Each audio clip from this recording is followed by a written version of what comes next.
Perkenalkan, nama saya Ahmad Rozikin, mahasiswa Tesis Bahasa Indonesia IAL Kolam, Malang.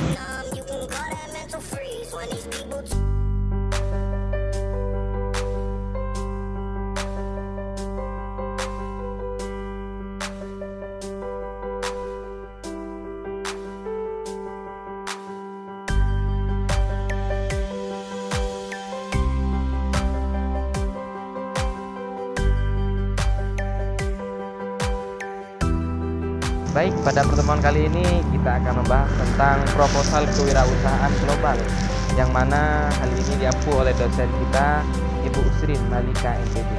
Baik, saya tidak sendiri, saya masih bersama Sylvia Turnisa dan Mas Ruro, kemudian Fitriani dan saudari Mas Burhan. Baik, langsung saja kita ke materi.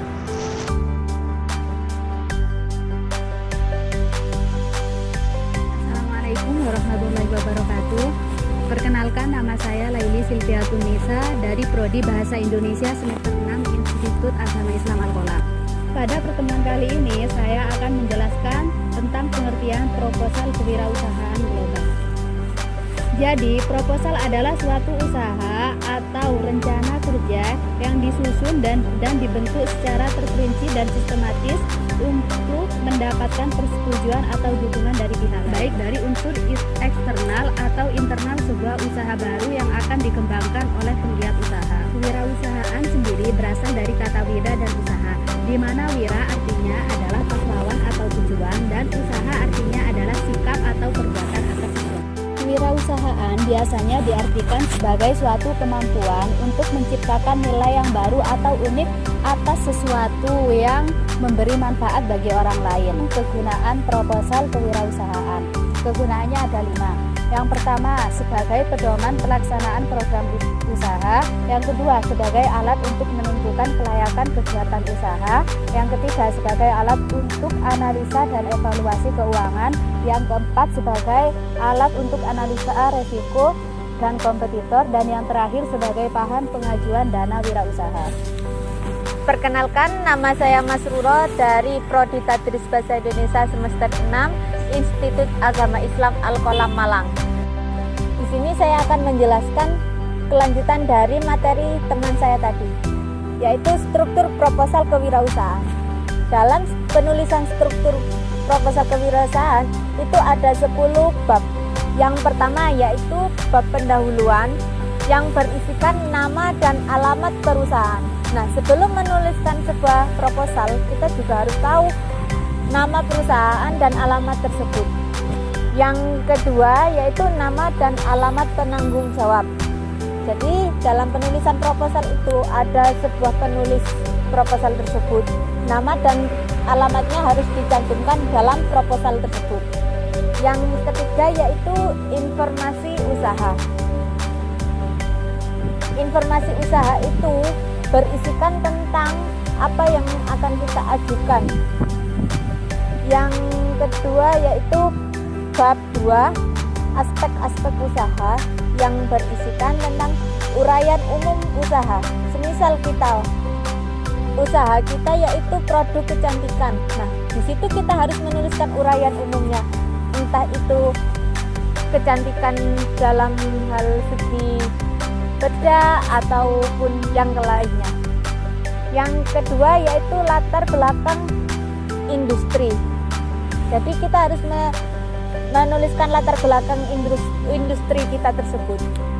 Yang ketiga yaitu sejarah dan latar belakang perusahaan.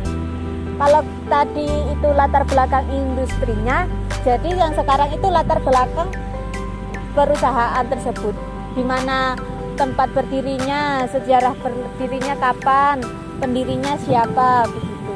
Nah, yang selanjutnya yaitu tujuan dan potensi. Tujuannya kita memproduksi tersebut itu untuk apa, gitu. Tujuannya untuk siapa dan bagaimana, begitu. Nah, yang selanjutnya yaitu keunikan produk atau layanan. Keunikan dari produk kita yang akan produksikan itu apa? Semisal tadi kita menggunakan skincare beauty gitu ya. Nah, keunikannya apa? Jadi keunikannya itu bisa mempercantik diri kita tanpa harus mandi, misalnya begitu. Nah, untuk yang selanjutnya yaitu bab 3, yaitu aspek pemasaran. Dalam aspek pemasaran ada 4 hal, yaitu target pasar, ukuran dan tim pasar. Yang ketiga, situasi pemasangan. Yang keempat, dan kalkulasi pasar. Assalamualaikum warahmatullahi wabarakatuh. Nama saya Fitriani, saya dari Tadris Bahasa Indonesia semester 6. Pada kali ini saya akan menjelaskan tentang kewirausahaan global. Salah satu indikator kesuksesan bisnis adalah ketika bisnis tersebut telah dikenal secara luas, tidak hanya di lingkungan lokal saja, tetapi juga telah mampu mengembangkan bisnisnya secara internasional. Jadi, salah satu indikator kesuksesan bisnis adalah ketika bisnis tersebut berkembang secara internasional, tidak hanya di lingkungan lokal saja, namun bisnis tersebut terkenal di seluruh dunia. Sekian dan terima kasih. Pengairian dari Tadris Bahasa Indonesia IAI Al-Qalam. Saya di sini akan melanjutkan materi yang sebelumnya, yaitu struktur dari proposal kewirausahaan.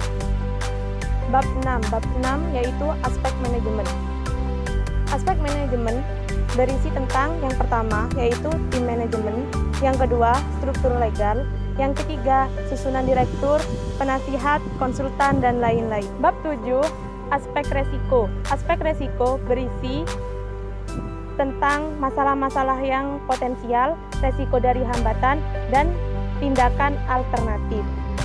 Yang selanjutnya yaitu bab 8, aspek finansial. Aspek finansial memiliki 2 unsur, yaitu perkiraan finansial, yang kedua sumber-sumber penggunaan. Aspek finansial meliputi keuntungan dan kerugian, arus kas, analisis break-even point.